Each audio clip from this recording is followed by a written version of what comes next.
El corazón delator, de Edgar Allan Poe. Creedme, yo soy muy nervioso, espantosamente nervioso. Siempre lo he sido. Mas, ¿por qué os empeñáis en que estoy loco? La enfermedad ha dado mayor perspicacia a mis sentidos. No los ha destruido ni embotado. Entre todos se distingue, sin embargo, el oído como superior en firmeza. Yo he oído todas las cosas del cielo y de la tierra, y no pocas del infierno. ¿Cómo? Pues, ¿he de estar loco? Atención, y contemplad con cuánta calma y cordura puedo contaros toda mi historia. No es posible explicar cómo me pasó por las vientes la idea por primera vez, pero ya que me pasó, no cesó de perseguirme noche y día. Verdaderamente no había en ella objeto ni pasión de mi parte. Yo quería al pobre viejo. Él no me había hecho mal ninguno. Jamás me había insultado. Yo no codiciaba su oro. Ah, sí, esto es. Uno de sus ojos parecía de buitre. Era un ojo azul apagado y con una catarata. Cada vez que aquel ojo se fijaba en mí, la sangre se me helaba. Así que fue lentamente y por grados. Se me puso a la cabeza matar a aquel viejo, para de este modo liberarme de aquel ojo para siempre. He aquí, pues, la dificultad. ¿Me creéis loco?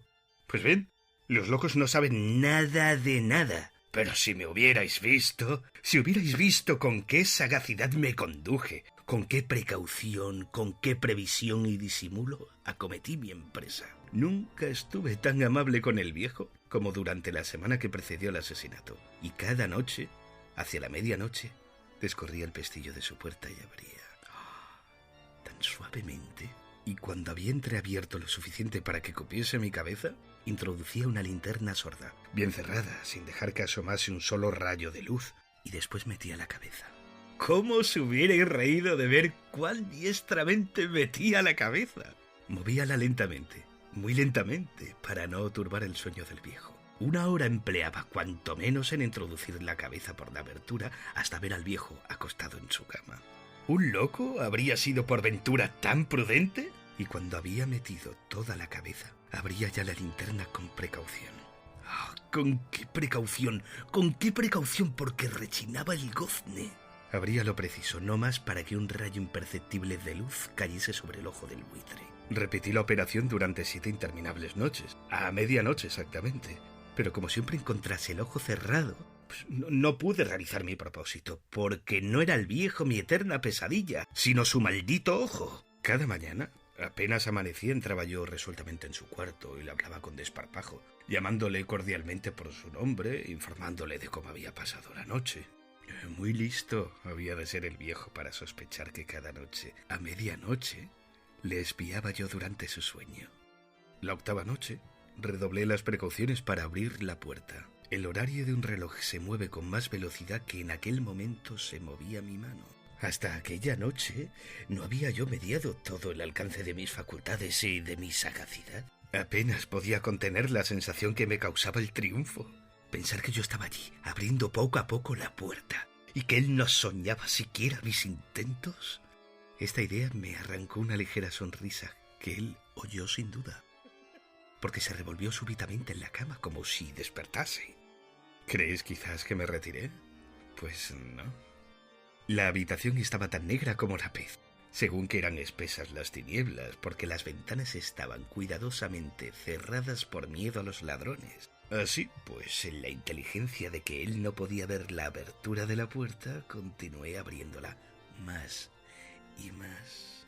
Ya había metido toda la cabeza y principiaba a abrir la linterna cuando mi pulgar resbaló sobre el cierre de la hoja de la lata y el viejo se incorporó en la cama gritando: ¿Quién anda ahí? Quédome absolutamente inmóvil, sin decir una palabra, durante 1 hora entera, y no moví ni un músculo, y en todo ese tiempo no oí que se volviera a acostar. Permanecía incorporado y en alerta, lo mismo que yo había hecho noches enteras escuchando las arañas en la pared.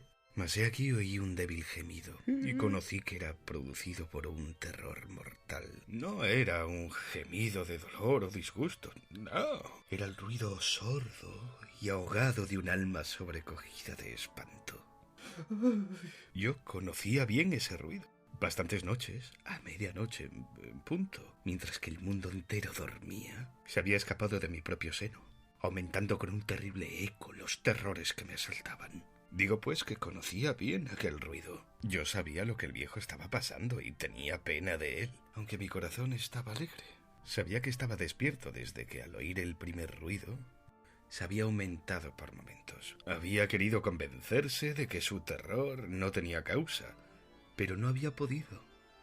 Habíase dicho a sí mismo: esto no es más que el viento que suena en la chimenea o un ratón que corre por el entarimado. Sí, habría querido recobrar el valor con semejantes hipótesis, pero en vano. En vano, porque la muerte que se acercaba había pasado por delante de él envolviendo con su sombra negra a su víctima. La influencia de aquella sombra fúnebre era la que le hacía adivinar, aunque nada había visto ni oído, la presencia de mi cabeza en su habitación. Después de esperar largo tiempo y con gran paciencia, sin oír que volviera a acostarse, me resolví a entreabrir un poco la linterna, pero tan poco que no podía ser menos. Ábrila pues tan suavemente, que fuera imposible imaginarlo, hasta que al fin un rayo de luz pálido como un hilo de araña penetró por la abertura y fue a dar en el ojo del buitre. Estaba abierto del todo, y apenas le miré me encendí en cólera. Le vi clara y distintamente, todo entero, de un azul empañado y cubierto de una tela horrible que me heló hasta la médula de los huesos. Pero no pude ver ni la cara ni el cuerpo del viejo, porque había dirigido el rayo como por instinto, precisamente al sitio maldito. Ahora bien, ¿no os dije que lo que tomáis por locura no es más que un refinamiento de los sentidos? Pues bien, lié aquí que oí un ruido sordo, apagado y frecuente, semejante al que haría un reloj envuelto en algodón. Era el latido del corazón viejo. Con él creció mi furor como el coraje del soldado se exaspera con el redoble de los tambores. Contúveme, sin embargo, y permanecí inmóvil y respirando apenas. Empleé mi esfuerzo en sostener fija la linterna y el rayo de luz en derechura del ojo. Al mismo tiempo, el latir infernal del corazón era cada vez más fuerte y más precipitado, y sobre todo más alto. El terror del viejo debía ser extremo. Estos latidos, dije yo entre mí, son cada minuto más fuertes. ¿Me comprendéis bien? Ya os he dicho que soy nervioso. Por lo tanto, aquel ruido tan extraño, en medio de la noche y del medroso silencio que reinaba en aquella vieja casa, me causaba un temor irresistible. Aún pude, sin embargo, contenerme durante algunos minutos, pero los latidos iban siendo aún más fuertes. Yo creía que el corazón iba a reventar, y he aquí con una nueva angustia. Se apoderó de mí. Aquel ruido podía ser oído por algún vecino. La hora del viejo había sonado.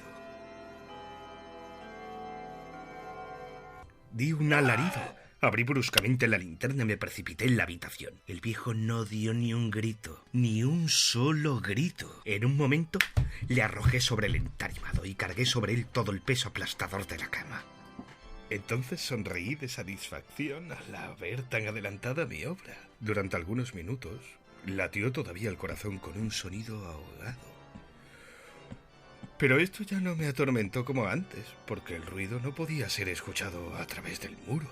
Al fin, el ruido cesó. El viejo ya había muerto. Levanté la cama y examinó el cuerpo. Estaba rígido o inerte. Púsele la mano sobre el corazón y la mantuve así durante muchos minutos. Ninguna pulsación. Estaba rígido e inerte.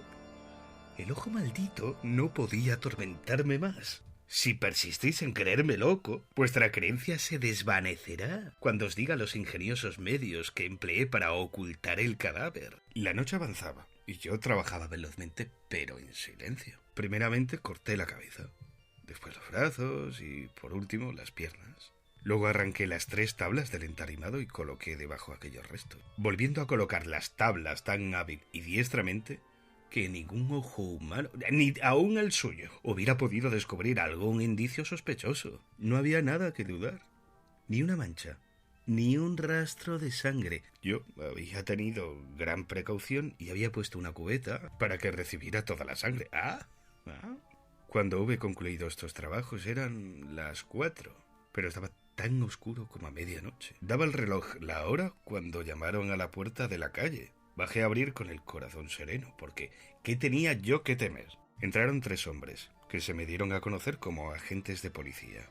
Un vecino había oído un grito durante la noche y, sospechando alguna desgracia, había dado aviso a la oficina de policía, en vista de lo cual habían sido enviados aquellos señores para reconocer el sitio de donde había salido el grito. Yo me sonreí, porque ¿qué tenía que temer? Saludé a los agentes y les dije que el grito lo había dado yo en sueño. El viejo, añadí, está de viaje. Llevé a mis visitadores por toda la casa y les invité a que registrasen bien. Por último, los conduje a su habitación y les enseñé sus tesoros en perfecto orden y seguridad. En el entusiasmo de mi confianza llevé sillas a la habitación y supliqué a los agentes que descansaran, mientras que yo, con la loca audacia de un completo triunfo, coloqué mi silla sobre el mismo sitio en que estaba escondido el cuerpo de la víctima. Los agentes estaban satisfechos. Mi tranquilidad había disipado toda sospecha. Yo me encontraba completamente sereno. Sentáronse, pues, y hablaron familiarmente, alternando yo con igual familiaridad. Pero al cabo de un corto rato conocí que me ponía pálido y principié a desear que se fueran. Sentía mal en la cabeza y me parecía que me zumbaban los oídos, pero los agentes permanecían sentados y hablando. El zumbido principió a ser más perceptible, y poco después más perceptible y claro aún. Yo animé entonces la conversación y hablé cuanto pude para desembarazarme de aquella sensación tan tenaz. Mas el ruido continuó hasta ser tan claro y determinado que conocí que no estaba en mis oídos. Sin duda debí ponerme entonces muy pálido, pero seguí hablando con más rapidez, alzando la voz. El ruido seguía, sin embargo, en aumento. ¿Y qué podía yo hacer? Era un ruido sordo, apagado, frecuente, semejante al que haría un reloj envuelto en algodón. Yo respiraba trabajosamente. Los agentes no oían nada todavía. Aceleró aún más la conversación y hablé con mayor vehemencia. Pero el ruido crecía sin cesar. Levantóme y disputó sobre futilezas en alta voz y con una gesticulación violenta. Pero el ruido crecía cada vez más. ¿Por qué no querían irse? Yo me di el entarimado a grandes y ruidosos pasos, como exasperado por las observaciones que los agentes me hacían. Pero el ruido crecía por grados. ¡Oh, Dios! ¿Qué podía yo hacer? Rabié, pateé y juré. Arrastré mi silla. La hice resonar por el entarimado. Pero el ruido lo dominaba todo y crecía indefinidamente. Más fuerte, siempre más fuerte. Y los hombres continuaban hablando y bromeando y sonriendo. ¿Era posible que no oyeran? Dios Todopoderoso. No, ellos oían. Sabían, se burlaban de mi espanto. Lo creí entonces y todavía lo creo. Cualquier cosa hubiera sido más tolerable que esa burla.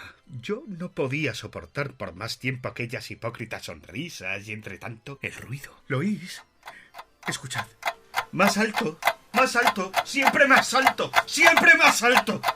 ¡Miserables!, grité. No disimuléis más tiempo, yo lo confieso. Arrancad esas tablas. Ahí está. Ese es el latido de su horrible corazón.